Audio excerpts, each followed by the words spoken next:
Zagales, zagalas, señores del jurado, yo soy Roberto y os quiero dar la bienvenida a este pequeño canal en el que, como sabéis, solemos hablar de cine. Lo primero que quiero comentaros esta semana es que el pasado jueves fui al cine y sí, estuve viendo Indiana Jones y el Dial del Destino. Se ha estrenado el miércoles pasado y yo al menos la he disfrutado como un niño pequeño, esta nueva aventura de nuestro arqueólogo favorito.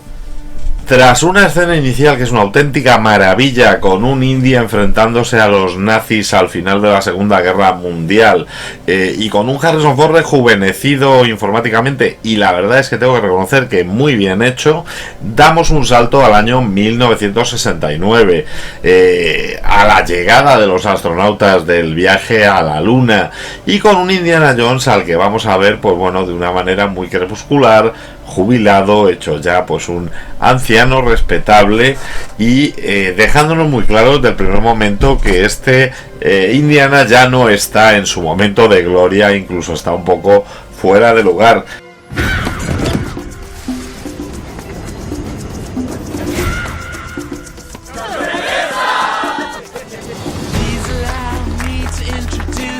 Me jubilo.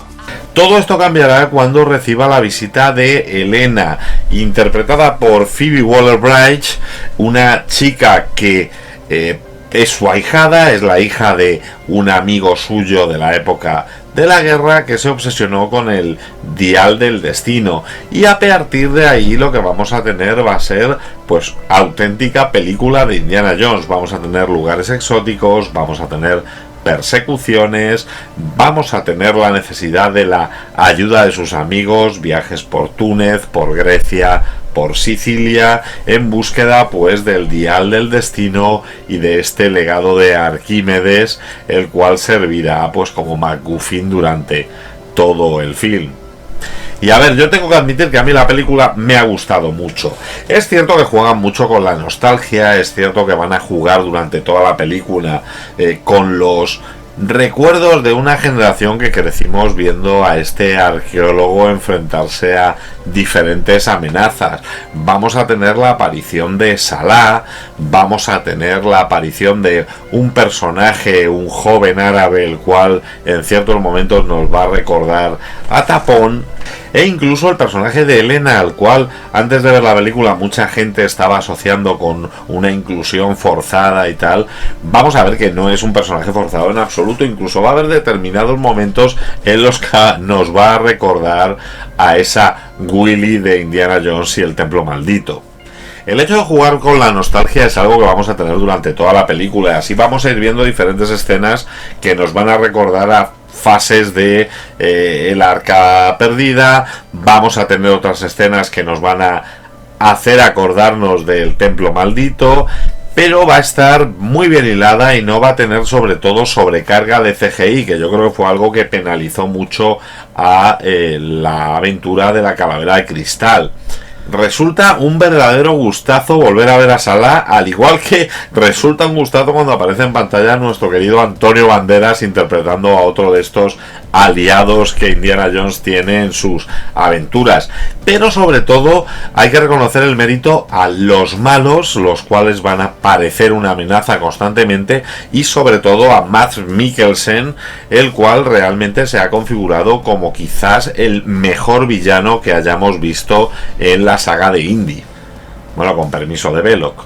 Desde luego sí está claro que a la trama se le pueden poner peros. Es cierto que tiene bastantes deus ex machina y bastantes agujeros de guión como para poder criticarlo, pero realmente la acción se ve fluida y estos agujeros de guión tampoco se hacen incómodos para llevarnos a lo que queremos, que es ver a nuestro Indiana Jones luchando contra los nazis. Y es que a pesar de ese cierto regustillo amargo que nos había dejado la aventura de la Calavera de Cristal, que por otra parte tampoco es tan mala como nos empeñamos en decir constantemente, esta sí que nos deja una buena despedida, una digna despedida para un personaje que nos ha acompañado durante muchísimos años. Así que deberemos dar las gracias a James Mangold por esta película y darnos una despedida digna para un amigo al que hemos querido durante muchos años. Pero también es cierto que esta semana nos ha dejado Tres pérdidas que, si bien muy distintas entre ellas, tienen cierto significado para todos los que crecimos en los 80 y los 90. Por un lado nos dejó la legendaria Carmen Sevilla, la cual ya conocimos muchos de nosotros como una amable anciana en estas retransmisiones del Telecupón en Telecinco, pero que pues cuando nos fuimos haciendo más mayores descubrimos que había participado en grandes películas del cine español, tanto de la gama folclórica en sus inicios como La Bella de Cádiz o La Pícara Molinera. Posteriormente, estando en el pleno destape del posfranquismo con películas como Terapia al desnudo, o atreviéndose incluso con temas políticos controvertidos como la película Muerte de un Kinky. Al final, pues una gran artista que nos ha dejado y a la que sin duda echaremos de menos. Hacer pues unos filetitos, unas patatas fritas que nos gustan mucho y una sopita de pescado. ¿Te parece? Se me hace la boca agua, mi hija de mi vida. Qué Pues bien sí. comen ustedes. Yo no paso mucha hambre, pero bueno. Como también de menos echaremos a alguien del cual nos temíamos lo peor, y el pasado miércoles se confirmaron nuestras sospechas, dado que se encontraron los restos del actor Julian Sands, el cual estaba desaparecido desde el mes de enero en unas montañas de California. Y es que Julian Sands es un actor polifacético al cual hemos visto en multitud de películas.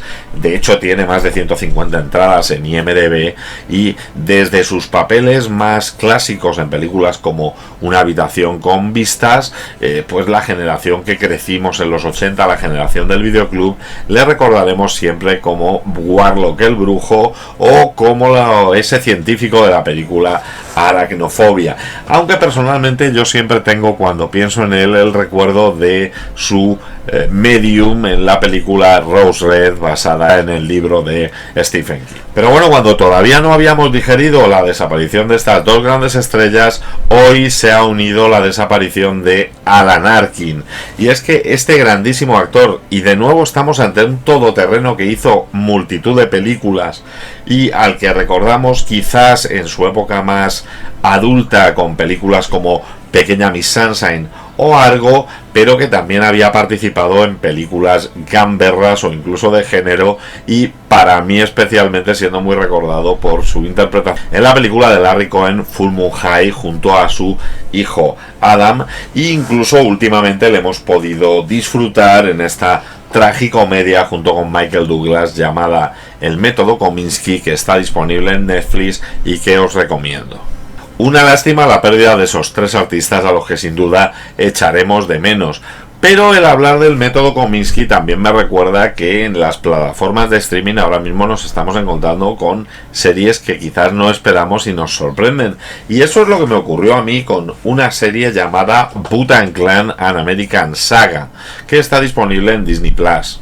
La serie de Wu-Tang nos va a mostrar la creación y triunfo de un grupo de raperos neoyorquinos de los primeros 90 que fueron conocidos como el Wu-Tang Clan.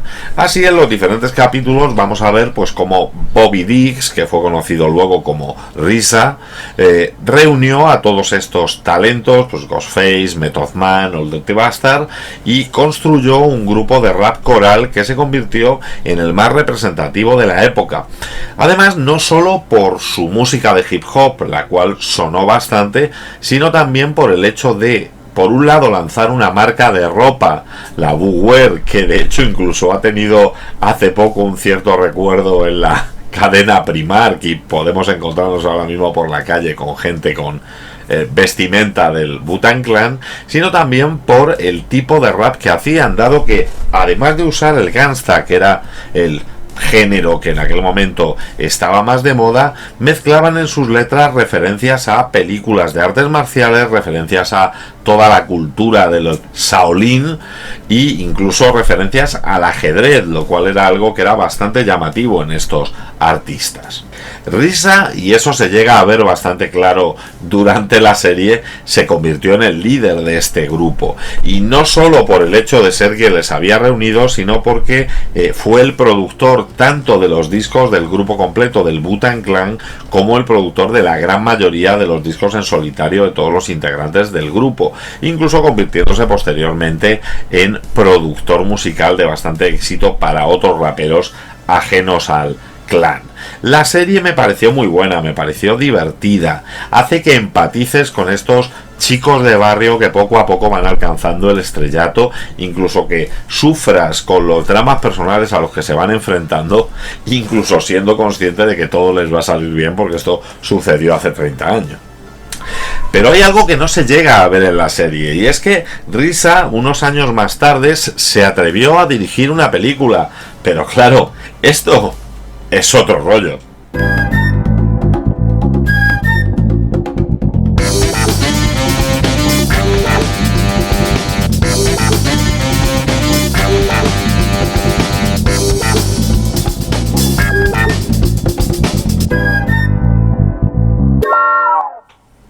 Y es que sí, en el año 2012 llegó a nuestras pantallas, y nada menos que con un cartelito que ponía Quentin Tarantino presenta la película El hombre de los puños de hierro, protagonizada y dirigida por Risa. En esta película nos encontramos en la China del siglo XIX. Se nos presenta la aldea de la selva. La aldea de la selva es un hogar de varios clanes enfrentados, en los cuales pues nuestro querido Risa hará la función de herrero. Este herrero de la aldea se dedicará a construir todo tipo de armas mortíferas para los diferentes clanes. Para forjar un arma necesitas 3 cosas: el metal adecuado, temperaturas por encima de los 1400 grados y alguien que quiera matar. Aquí, en Pueblo de la Selva, tenemos las 3.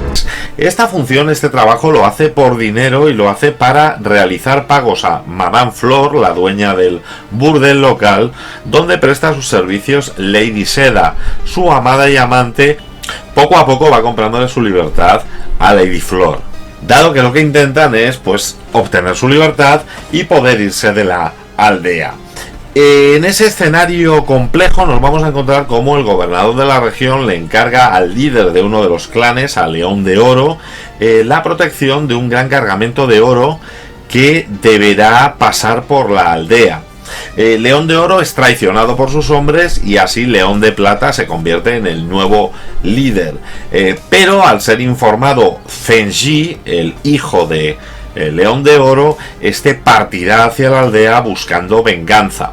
Por otra parte, también llegará a la aldea Jack the Knife, Jack Navaja. Se perdió una grandísima oportunidad de haberle llamado Pedro Navaja. Y Pedro Navaja cayó en la acera mientras veía a la mujer que... Jack Knight llega a la aldea para supervisar este traslado del oro. Para controlar el traslado se instalará en el burdel y comenzará a controlar qué es lo que va ocurriendo entre los distintos clanes del pueblo. Privada con bañera, vistas a la calle principal, una botella de ese licor y 3 de sus mejores damas. ¿Solo 3? ¿Qué sutil?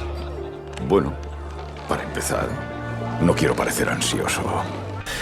Tras varios enfrentamientos entre los clanes, tras la llegada de asesinos profesionales que quieren quedarse con el oro, los leones llegan a la conclusión de que el herrero está ayudando a Fen Ji, y así lo van a torturar para obtener información. Al negarse el herrero a decir nada, le arrancarán los antebrazos. Jack, que ha sido testigo de lo que ocurre, salva al herrero de morir desangrado, y así el herrero le contará a Jack su historia, comentándole que se trata de un esclavo americano que fue liberado por su señor y que mató por accidente a un hombre blanco en una discusión. Así tuvo que huir de América en barco, llegando a un antiguo templo Shaolin, donde los monjes le entrenaron para que pudiera utilizar la energía de su cuerpo y conseguir así hazañas sobrehumanas. Jack, con ayuda del herrero, siguiendo sus instrucciones, le va a construir unos antebrazos de hierro, los cuales podrá mover utilizando esta energía que le enseñaron en el templo Shaolin. Tú y el objeto os convertís en uno solo. Se convierte en esclavo de tu voluntad, de tu mente, de tu chi. A partir de ese momento veremos cómo Fen Ji, junto con Jack Knife y con el herrero, se enfrentarán al resto de los clanes existentes en el pueblo para garantizar que el oro del emperador llegue a su destino previsto, y así de paso acabar con la guerra en el pueblo. Estamos preparando ya el número 5 de dosieres publicados. Un especial sobre bichos peligrosos, ya sabéis. Alien, critters, tiburón, piraña, suegras... ¡No! ¿Suegras no? Vale. Para ello estamos haciendo un crowdfunding... ¡Crowdfunding, idiota! En el que puedes participar. Tenemos que alcanzar una cifra de 200 euros entre todos. Solo tienes que hacer una aportación mínima de 5 euros en el PayPal que verás en pantalla y recibirás el dossier y algún regalito más. La fecha límite para participar es el 1 de octubre de 2023, así que ya sabes, ayúdanos a hacer el Dosieres Publicados 5. Bueno, el culo tranco. El germen de esta película se remonta al año 2003, cuando Riza fue contratado por Quentin Tarantino para trabajar en la banda sonora de su película Kill Bill. Por el trabajo en Kill Bill, Riza cobró $50.000, pero además gozó de una experiencia de un mes en el set de rodaje de Kill Bill en Pekín, observando la manera de trabajar de Quentin Tarantino. Un par de años después, Riza coincide con Eli Roth en Islandia y en el vuelo de regreso a Los Ángeles le comenta que tiene una idea para hacer una película de artes marciales muy parecida al cine hongkonés de los 70.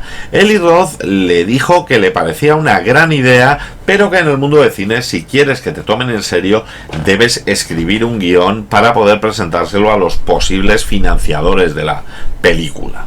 Y el tema se quedó pausado en ese punto, hasta que en el año 2007, tras el estreno de Hostel 2, Riza le presenta un primer borrador a Eli Roth y Eli Roth se compromete a ayudarle a terminarlo y a dedicarle tiempo a llevar este proyecto a cabo. Pensando que lo más importante era tener un guión acabado, llevaron el guión a una compañía de guionistas llamada Strike Entertainment. Allí estuvieron prácticamente un año trabajando en el desarrollo de la película, pero sin avanzar más allá de un tratamiento de 90 páginas que a Eli Roth le parecía insuficiente. Así, entre Riza y Eli Roth trataron de coger esas 90 páginas y acabar la escritura de guión. Y para ello tomaron el modelo de Star Wars. Se dedicaron a coger todos los clanes que iban a aparecer en la película y a ir creando todo un entorno de origen, modo de vestir y forma de luchar de cada uno de estos clanes que los diferenciará durante la película, avanzando en la historia e incorporando la parte del traslado del oro del emperador para llegar a un guión de 130 páginas, el cual Eli Roth consideró como adecuado. Antes de presentar el guión a una productora, Riza financió de su bolsillo y dirigió personalmente un cortometraje llamado Bhutan contra el Golden Phoenix, el cual fue rodado en Hong Kong con actores de artes marciales hongkoneses y cuyo único objetivo fue convencer a los productores de que él estaba capacitado para poder llevar a cabo la película. Tras ver este corto, no solo los productores quedaron convencidos de que la película podía ser viable, sino que Quentin Tarantino propuso el poner antes del título de la película un Quentin Tarantino presenta, logrando así que la película tuviera mayor capacidad de distribución.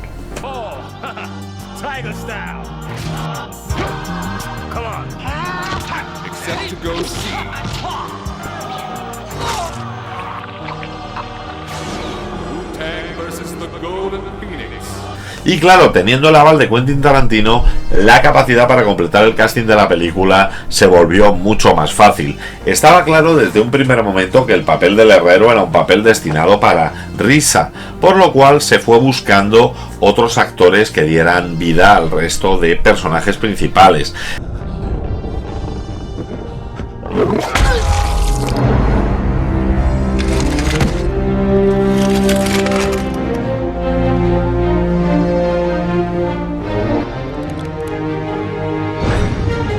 Se buscó a Rick June para que hiciera el papel de Zenji, porque en principio aportaba el aspecto de tipo duro y honorable que Riza quería para este personaje. Amigo mío, he perdido a un padre, pero he ganado a un hermano. Lo mismo ocurrió con el papel de Russell Crowe, que era un actor que en ese momento tenía disponibilidad y que se le contrató únicamente para unas cuantas sesiones de rodaje con la intención de dar un mayor peso a la película. Un poco corto, amigo mío. ¡Jack! Por desgracia, Daga, los engranajes de la vida se mueven inexorablemente en una única dirección. Algo parecido ocurrió con la incorporación de Dave Batista o Bautista, según la película en la que le veamos, el cual estaba todavía en el proceso de dar el salto de la lucha libre al cine y tenía un caché bastante reducido, lo cual le ponía al alcance de la producción.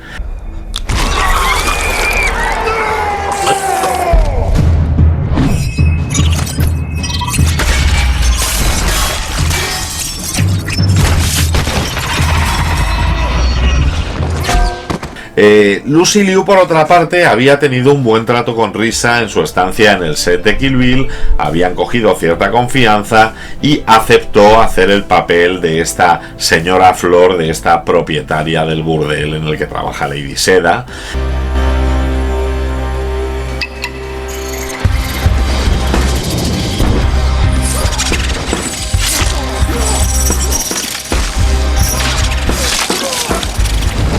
Completándose el resto del reparto con actores orientales que estaban disponibles en ese momento tanto en Hollywood como en Hong Kong, como Jamie Chung, Kun Lee, Byron Mann o Daniel Wu. El rodaje comenzó en China en diciembre de 2010, rodándose principalmente en Shanghai y en los estudios Hendian Wall, y finalizando en marzo de 2011. Corey Yuen fue el coreógrafo de acción de la película, y el problema fue que para compensar el tiempo de retraso que se empezaron a encontrar a partir de la sexta semana, se empezaron a tomar decisiones bastante arriesgadas. Una de ellas era el hacer escenas en una sola toma, no hacer tomas de refuerzo para determinadas escenas de acción, pero esto llevó a que Risa tuviera que empezar a presionar al equipo, sobre todo al equipo de especialistas, para rodar con mayor velocidad las escenas de las peleas. Llegó un momento en el que, claro, a Risa le llegó el aviso de su ayudante de dirección de que habían varios especialistas habían resultado heridos, incluso algunos habían tenido que ser hospitalizados, tomando aquí Risa una decisión creativa que lastró a la película y que fue muy discutida, y es que decidió que, como él tenía una visión tan clara de lo que quería que apareciera en la película, si algo suponía un riesgo no se rodaría y sería sustituido por CGI en postproducción. Tras el rodaje y esta postproducción, el primer montaje de la película duraba nada menos que 4 horas, lo cual para Eli Roth era inadmisible. Risa propuso que se dividiera la película en 2 partes, que se estrenara en 2 partes, pero esto no era algo que fuera del agrado de Eli Roth ni de el resto de productores, que decidieron que había que remontar la película haciendo una nueva versión en la que se quitó en principio toda la pelea que no aportaba nada a la trama y que llevó a los 96 minutos con los que la película fue estrenada. Además, el hecho de hacer tanto recorte permitió que se pudieran quitar las escenas más truculentas, las escenas con más sangre, de tal manera que se consiguió llegar a una calificación de menores de 16 acompañados, la cual era muy interesante para la productora. Aunque en principio la película estaba usando efectos prácticos para la mayor parte de sus escenas, en lugar de CGI, sí hubo un efecto que desde el primer momento estuvo pensado para hacerse con CGI, y este es el efecto en el que el personaje de Rick Jung mata a 6 oponentes y los chorros de sangre en el aire ponen venganza en chino. Esto se escribió específicamente para usar CGI, y además Risa se negó a subtitular el mensaje para que el público anglosajón supiera qué era lo que estaba ocurriendo. Este subtítulo sí lo pudimos ver, sin embargo, en la versión española, y de hecho en la versión doméstica, la versión en DVD Blu-ray, está subtitulado. Y bueno, además de los especialistas, los 2 actores que sufrieron los efectos de las peleas fueron sobre todo Risa y Bautista. Como ambos llevaban prótesis sobre sus antebrazos, sufrieron heridas, sufrieron hemorragias, porque se empezó a deteriorar el material del interior de la prótesis y era como un auténtico papel de lija, por lo cual tuvieron muy difícil y se alargó mucho el rodaje de la escena de su pelea. Esta película, a pesar de no contar con un gran presupuesto para los que se manejan en Hollywood, solamente disponían de 14 millones de dólares, tuvo una promoción muy importante, y fue una promoción sobre todo financiada por el propio RZA, que creó una gira musical de 11 lugares llamada el Tour Iron Fist, en la cual se promocionaba la película y actuando miembros del Wu-Tang Clan y otros artistas de rap.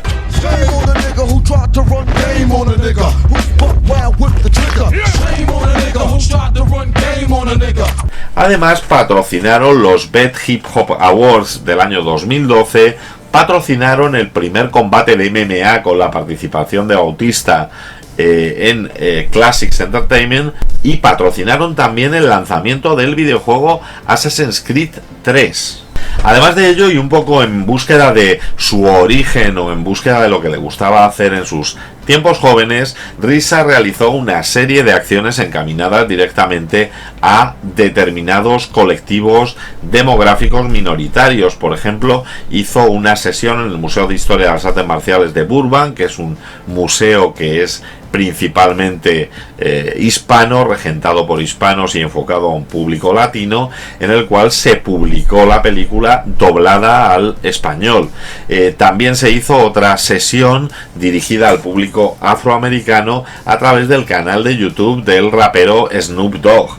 Y sobre todo se lanzó una campaña de concienciación global en internet, que era algo que empezaba a hacerse en esa época pero todavía no había llegado a las cotas de hoy en día, colaborando pues con Global Green, Ultimate Fighting Championship, IGN y Spotify, intentando que llegara la película al mayor número de oídos posibles. Y lo de decir que llegaba a los oídos es porque ahora iba a mencionar algo sobre la banda sonora, y es que la banda sonora, compuesta por Howard Drosin, en principio no iba a tener la intervención de RZA, pero como fue inevitable, este acabó colaborando con el compositor y creando pistas musicales originales para la película, muchas de ellas basadas en canciones muy famosas del Wu-Tang Clan. Además de ellas aparecen canciones de Black Keys, Kanye West, Wiz Khalifa, My Chemical Romance, Frusciante, y incluso una cantante china llamada Sally Ye. Esta banda sonora, compuesta por 15 temas, fue lanzada un par de meses antes del lanzamiento de la película, con el fin también de promocionarla. Así se llegó al día del estreno. Se estrenó la película en Los Ángeles el día 2 de noviembre del año 2012 y recaudó 15,6 millones de dólares en los Estados Unidos y 4,9 millones en otros territorios. Al final, el total mundial son 20 millones y medio de dólares, lo cual, con el presupuesto de casi 15 millones que tenían, pues era un resultado bastante discreto. De hecho, la productora esperaba llegar a unos 30 millones, pero fue lo suficiente como para que esa escena postcréditos en la que Zenji va buscando al herrero no cayera en el olvido. En cuanto a la crítica, la reacción fue muy dispar, ya que si algunos medios alabaron la originalidad que había tenido RZA creando esta película de acción desenfadada y sin complejos, muy en la línea del cine hongkonés de los 70, precisamente esa virtud era la que era criticada por otros, los cuales decían que realmente era una película hongkonesa de los 70 con más medios, pero que no aportaba nada nuevo al cine de artes marciales que se estaba desarrollando. De la misma manera, ninguno de los actores fue alabado por su papel. Se consideró que la mayoría de ellos, incluyendo RZA, hacían un papel bastante correcto, y que el único que sí destacaba un poco por encima de los demás era Russell Crowe, el cual sin embargo había tenido escasez de escenas, e incluso se habían eliminado algunas escenas previstas de combates de Russell Crowe por la sencilla razón de que no tenía sesiones de rodaje suficientes para poder realizarlas.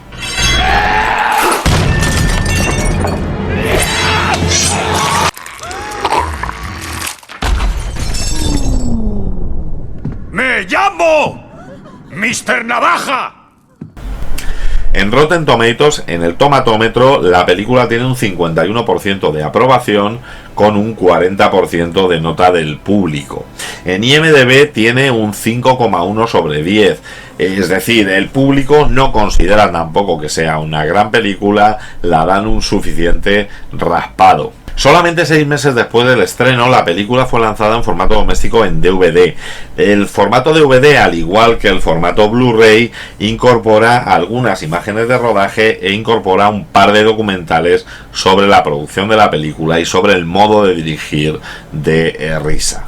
Y bueno, la escena en la que Zenji va en busca de Herrero no cayó en saco roto, porque en el 2015 se estrenó El hombre de los puños de hierro 2, la cual, bueno, en inglés tenía un subtítulo, La picadura del escorpión, que aquí ni siquiera se tradujo, se dejó el 2 simplemente, y que realmente, pues bueno, no deja de ser más de lo mismo, una película correcta con peleas. En este caso ya no la dirigirá Risa, sino que fue dirigida por Roel Rein, y repitieron sus papeles tanto Risa como Rick June. Esta película fue lanzada directamente a DVD, donde pasó sin pena ni gloria por los videoclubes que aún seguían funcionando, y para mí lo más destacable es que, pues bueno, incorpora a su reparto a Kari Hiroyuki Tagawa, el cual siempre es una garantía de buen hacer en cualquier película. Lo que resulta curioso es que el plan que tenían Risa con Quentin Tarantino pasaba porque el personaje del herrero hubiera aparecido con su nombre real en la película Django desencadenado, en la parte en la que están en una subasta de esclavos, dado que él se supone que acaba de ser liberado y tendría una pequeña conversación con Django. Esta escena estaba escrita por Tarantino, figuraba en los guiones, pero no se pudo rodar por falta de disponibilidad de Risa. Y bueno, para mí El hombre de puño de hierro es una declaración de amor por el cine de artes marciales setentero que, como se ve en la serie del Wu-Tang Clan, Risa parece ser que devoraba en su adolescencia. El argumento es inverosímil, las peleas son completamente exageradas, la sangre, a pesar de que quitaron mucha para no pasarse en la clasificación por edades, aparece de un modo completamente violento e irreal. Pero es que para eso hemos venido, para ver una fábula de peleas en la que ver a personajes haciendo diferentes estilos de lucha, ya que cada uno de los luchadores que participa va a pelear de un modo distinto. Incluso como en las películas hongkonesas, veremos que una pelea se para admirar la técnica de combate del contrincante.